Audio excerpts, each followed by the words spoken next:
Sinasalaula pati yung proseso ng pagpasa ng budget eh. 28 items blanco na nagkakahalaga ng 241 billion. Kaya sabi ko, hindi, baba na natin ito. Kung bababa mo lang din, baba mo na ng 1 million. And I think it will be a deterrent. It will serve as a great deterrent sa mga magnanakaw. And I believe, hindi na ipapasa yung posisyon sa kamag-anak eh. Bakit? Nakaamba yung plunder eh. Pagka kumati-kati kamay mo't nakialam ka riyan eh.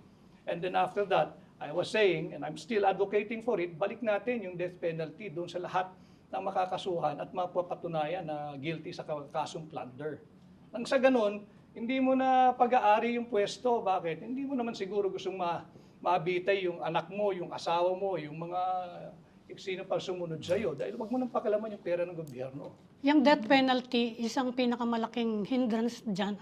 Well, we are expecting very strong pushback from the Catholic Church, of course. Paano po yung haharapin yon kung sakasakali? Because you are advocating, hindi ba kayo nag-aalala na maapektuhan yung kampanya nyo ngayon? Hindi.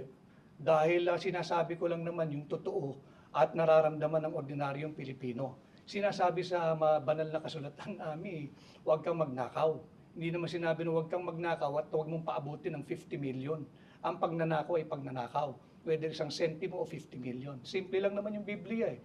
Di pasimplihin din natin yung batas ng tao. Now I'm talking about the death penalty. Yes.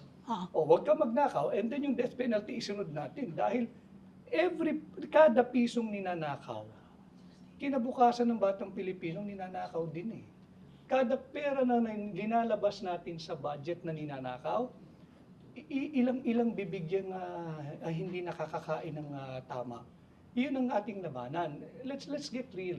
Ang problema natin talaga korupsyon eh. Bata pa ako, yan na naririnig natin. Hindi naman nabawasan eh. Nag-escalate po eh.